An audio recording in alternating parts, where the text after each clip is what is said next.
What's up all the people on the internet, my name is Malo, and this is DailyPlus.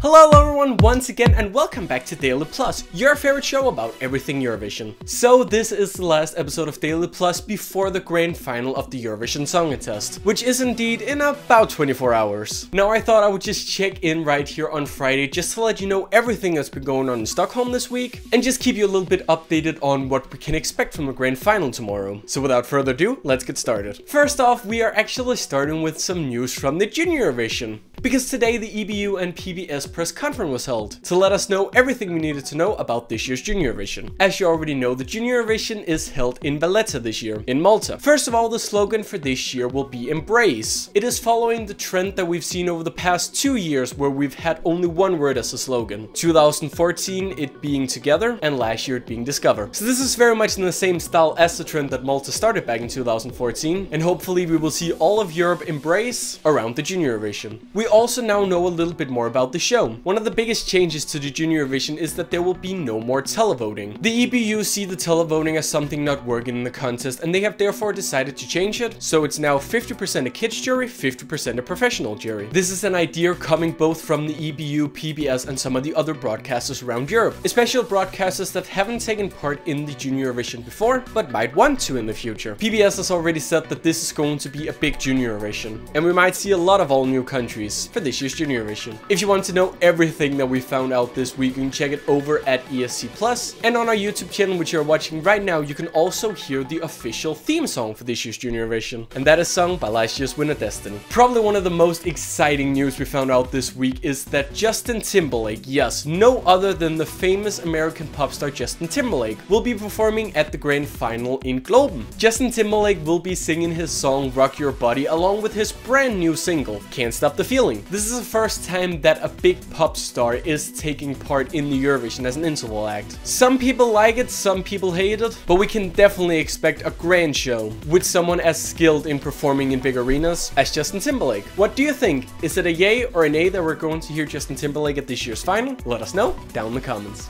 We of course now know all the countries that have qualified for the grand final. In case you have forgotten what countries we're going to be seeing on Saturday, let me give you a little recap. From the first semi-final, the qualifiers were Azerbaijan, Russia, the Netherlands, Hungary, Croatia, Austria, Armenia, Czech Republic, Cyprus and Malta. And from the second semi-final we have Latvia, Georgia, Bulgaria, Australia, Ukraine, Serbia, Poland, Israel, Belgium and Lithuania. Take those 20 qualifiers and put them together with the big five: Germany, Italy, France, Spain and the United Kingdom, and of course this year's host country Sweden. We have all the 26 acts competing in the grand final. The running order has indeed also been released and you can take a look at that right here on the screen.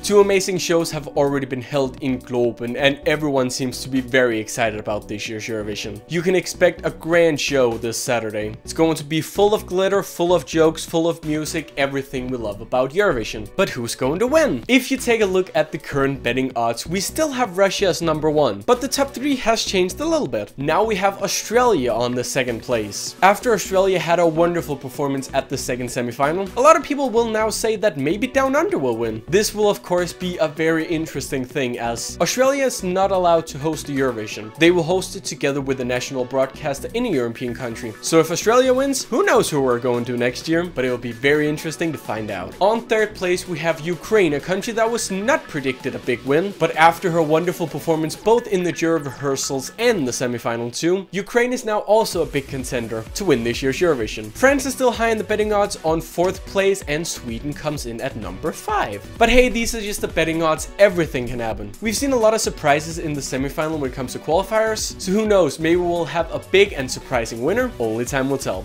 Well, there you go, that was just a little bit of what's going on in Stockholm right now. Of course, get ready for the big show, the Eurovision Song Contest Grand Final, live from Globen in Stockholm. That is tomorrow at 9 PM CET. If you want all the latest news about the contest, you can of course check our website, esc-plus.com. We post all the latest news on there, and you can even find links to watch the Grand Final, in case it's not being broadcasted in your country, or you just want to know what channel it's broadcasted on. If you want all the latest interviews and everything going on in Stockholm right now, then of course check this channel right here. It's youtube.com/esc-plus TV. We have a bunch of interviews and a bunch of interesting stuff already up. So hey, why don't you check that out? But that's all for me. When I will be back on Monday for Daily Plus, we will know the winner, and I will tell you everything you need to know about the grand event. But that's all for today. Have a wonderful, wonderful Eurovision evening tomorrow. I can't wait to see the show, and I'm sure you can't wait either. Leave a like and if you've enjoyed. See you on Monday.